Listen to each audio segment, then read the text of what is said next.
Buenas noches.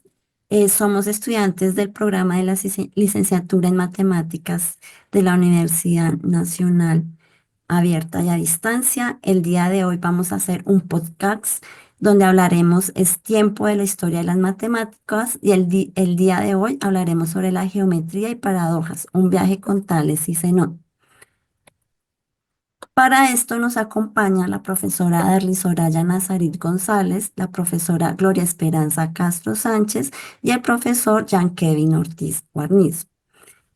Bienvenidas, profesoras, muchas gracias por su tiempo y para esto voy a darles unas preguntas para que ustedes nos, eh, nos profundicen sobre estos dos matemáticos que aportaron hacia la geometría y hacia las matemáticas. Bienvenida, profesora Darlis, ¿cómo está? Buenas noches, bien, gracias. Profesora Darlis, ¿nos podría decir quién fue Tales de Mileto y por qué se le considera el primer matemático? Sí, Tales de Mileto, además de un filósofo, él fue un muy reconocido matemático, astrónomo y comerciante griego que vivió alrededor del siglo VI Cristo. Se le reconoce como el primer matemático porque él cambió la forma de comprender o de interpretar el mundo en esa época. Digamos que en la época de Tales las personas solían explicar la naturaleza y prácticamente todo lo que ocurría y existía mediante relatos mitológicos, historias fantásticas o cosas así. Entonces él llega y rompe con esa forma tan tradicional de pensar y él comienza a buscar respuestas más racionales y lógicas para poder explicar las cosas que ocurrían en ese momento en el mundo, en todo en su entorno, y estas observaciones eran apoyadas en el racionamiento y la lógica. Es por eso que se le considera como el fundador del pensamiento racional en Occidente. Muy interesante, profe y profesora Gloria, ¿cómo influyó este contexto comercial y viajero en Tales de Mileto para esta época? Bueno, buenas noches. Igual como ya sabemos, Tales se encontraba en un sitio marítimo, Tales de Mileto. Era el centro marítimo y obviamente era un sitio estratégico para lo que podríamos decir los contactos de la civilización con con otras antiguas como era obviamente Egipto y Babilonia, que fue con las que él se enriqueció. Dentro de estas, pues, pude encontrar muchas cosas que, como ya nos decía la profe anteriormente, se basaban como en forma demasiado empírica y deductiva, y él empezó como a darnos esos mismos razonamientos y explicarlos más detenidamente.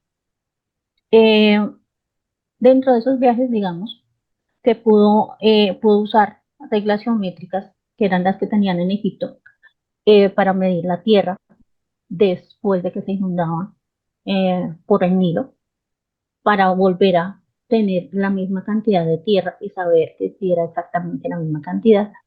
Lo hacían de forma como muy empírica, pero él empezó a abordar esta parte ya para hacerla más centrada. Y en cuanto a Babilonia, habían tablas que se utilizaban en la parte astronómica, también para el comercio, para cosechas, para cambios, y él también tomó todo esto para poderlo convertir de un saber empírico, podemos decir que es un saber hacer, para pasarlo a un saber demostrativo, a un saber deductivo, ¿no? Que fue lo que nos permitió todo lo que conocemos actualmente. Es muy importante tener estos aportes que dejaron tanto Celón como Tales a la matemática. También hay que hablar de Zenón de Lea, que él dio un gran aporte con sus paradojas y esto influyó mucho a la influencia en el cálculo infinitesimal. Teníamos la paradoja de Aquiles y la tortuga, donde pues Celón formuló paradojas que desafían nuestra comprensión al movimiento, como la famosa paradoja de Aquiles y la tortuga, y que nunca nos decía que él, a pesar de que podía ir recorriendo algunas distancias, no iba a alcanzar nunca esa tortuga, ¿no? Ujú. Eh, hablaba también de la paradoja de la flecha, donde la paradoja de la flecha planteaba que para que una flecha esté en movimiento debe recorrer un espacio, pero que en cada instante del tiempo ocupa un espacio que podría considerarse estática, lo que cuestionaba pues la naturaleza del movimiento continuo, y que de ahí también se hablaba algo de los conceptos del infinito. Entonces podemos concluir que tanto Tales como Zenón hicieron grandes aportes para la geometría. Tales se enfocaba más que todo a la aplicación de las matemáticas en situaciones del mundo real, y Zenón de Lea adoptó pues una perspectiva más teórica y filosófica a través de sus paradojas.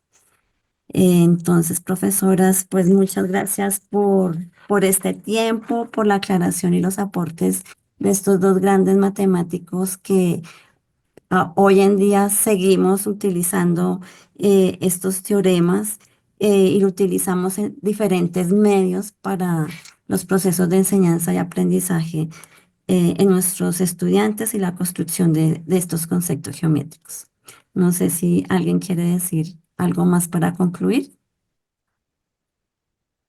Creería que no, de pronto podríamos decir que tal vez era la persona que nos permitió como traer todas nuestras ideas o aterrizar las ideas a una realidad, crear fórmulas, y Zenón fue un contradictor que siempre buscaba respuestas. Nunca estuvo de acuerdo con lo que ya había, por eso buscaba más respuestas. Y eso fue lo que lo llevó exactamente a crear las paradojas, que era para darnos todas esas respuestas que necesitábamos tener. ¿Mm? De pronto era para ponernos a pensar un poquitico más. ¿Qué pasaría si? O yo creo que, no sé qué, ¿cómo solucionaría esto? Yo pienso esto. No creo en lo que usted está diciendo, porque creo que era una persona que refutaba mucho lo que ya estaba hecho. Entonces, pues no sé, esa es como mi opinión ante los dos matemáticos que los que estamos hablando en el momento. Muchas gracias, profe, por su apreciación. Entonces, pues damos terminado a este podcast y daremos otro podcast de otras historias de matemáticos que influyeron para hoy en día. Muchas gracias.